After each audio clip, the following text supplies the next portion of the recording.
I've had a deepening concern over this issue, which probably started in 2006 when an ex-Labor minister in Queensland, Andrew McNamara, was attempting to bring attention to this issue and actually achieved a 60-minute story because of the work he'd been doing in Queensland.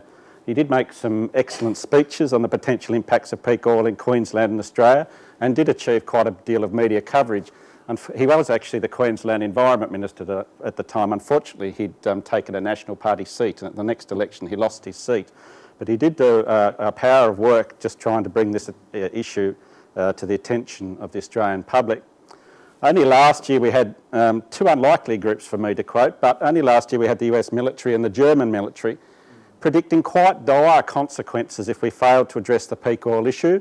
And we also had a British group of industrialists led by an unlikely source as well, led by Richard Branson, who are trying to convince the British government that the economic future of Britain required the British government to deal with this issue, and they have had some success.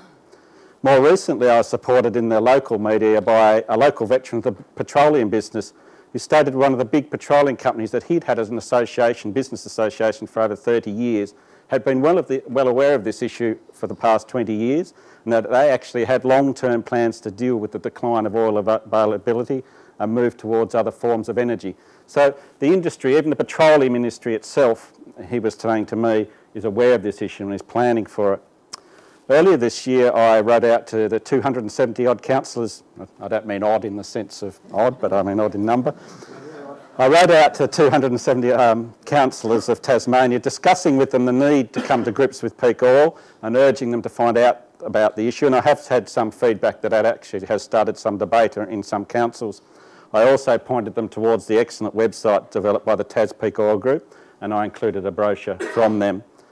On the 14th of June, I moved the following motion at the Hobart City Council meeting, and that was that a report be prepared to examine the potential impacts of peak oil on 1, the Hobart City Council, 2, Hobart businesses, and 3, the Hobart community. And that report further examines some of the policies and practices of leading councils in addressing peak oil and report on the potential to be used for the benefit of the Hobart City Council and community. I had been motivated and somewhat inspired partly through the growing understanding of the implications of peak oil and what it means, and partly through the excellent work of some other councils, and particularly the Maribyrnong Council has got done some fantastic policy work and some great explanatory work to its community about what these issues are and how they needed to move forward. And more recently, the Dunedin Council produced a fantastic document which had the university, an assistant professor at the university, did the economic background for them to produce a framework for that council.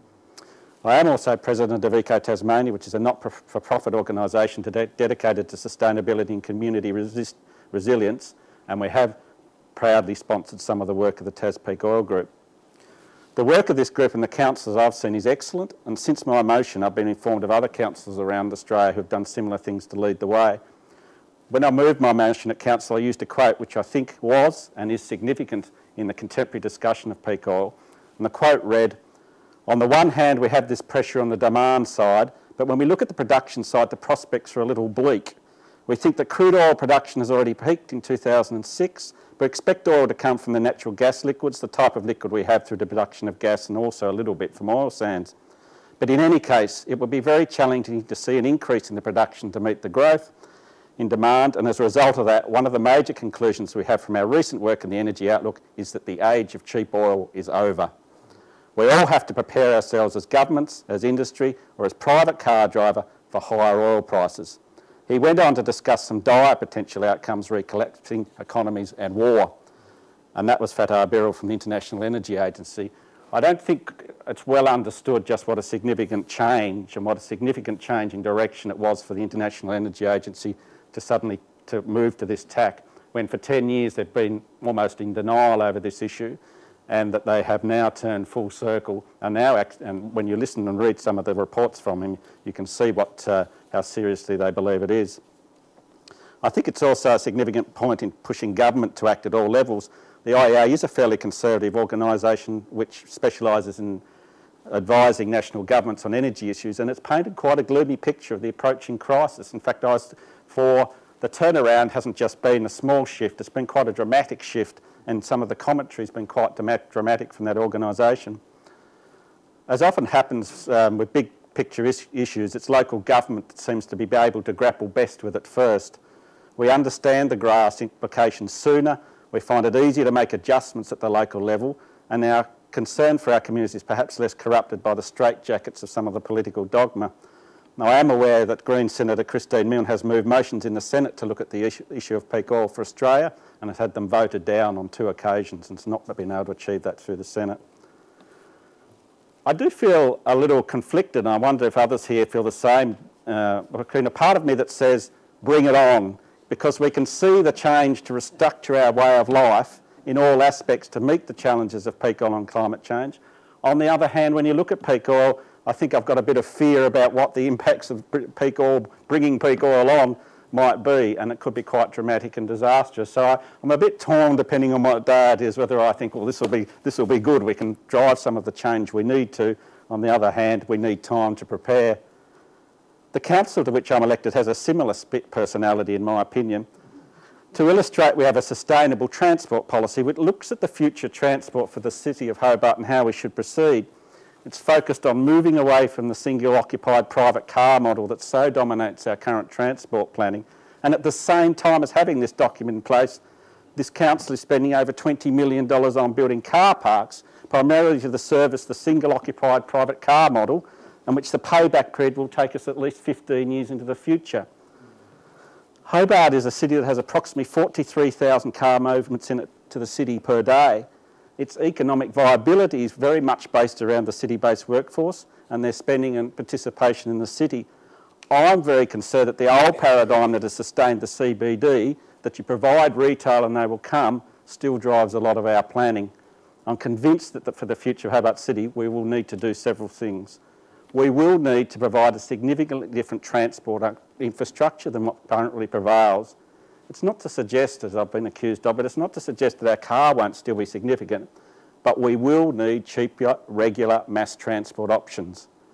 We will need to develop a city and a CBD that rewards visitors and users with good experience, with excellent spaces to socialise, interact, and yes, still enjoy some forms of the shopping experience, be it food or other goods. We need to plan the city for high density residential living. To bring the city alive with people going about their life is critical, I think, to the future of the CBD and the viability of its economic base. To bring it alive after 6 p.m. and provide small local business opportunities to grow to support people living day to day in the city. One of my pet hates and one of my strongest dislikes about the development of the city, which my fellow aldermen are probably sick of hearing about, is the dominance of key sites by car yards. These sites could bring so much life and so much activity as residential developments, but they're stagnant, they're unattractive in my view, and if you actually have a look around this city, they dominate quite a lot of area which could be so productive for the economic force of the city and for the citizens that might live there. 2 minutes. Their proliferation, in my view, is a planning disaster, and I'm absolutely determined to see it reversed. The major challenge I see is the politics of status quo, as it is with climate change. To illustrate that in a regional sense, one need look no further than the utter stupidity of the Kingston bypass. It's a project born from the political dynamic of roads funding across 3 tiers of government, dominated by a lack of vision and funding monies for projects they understand. When you look at the waste of money on this project and the opportunities foregone, like a high-quality ferry system up and running or a fleet of electric buses, you just see what a waste it is. Recently, 10 councils signed, including mine, a document that wants to see $2 billion spent on the Midlands Highway from now until 2030. Now, we probably could spend the rest of the afternoon devising better ways to spend that money, but it does illustrate the distance we have to go to shift our thinking. The major opportunity in the work we need to do is to provide the vision of a future focused on a successful local community, resilient and resourceful. By focusing on that vision, we will provide an alternative to the status quo, which is far more likely to bring change. I do also see it as urgent to connect with the lower socio-economic areas of our society and to provide a focus through a vision on community and skills internal to that community to strengthen their resilience and to reconnect with those lost skills. I think that's critical if we're going to be politically successful at achieving change to deal with peak oil and climate change. The successful communities of the future, in my view, will be the ones that can decouple their economic base from oil and refocus, and that's what I'm going to be committed to for Hobart. Thank you.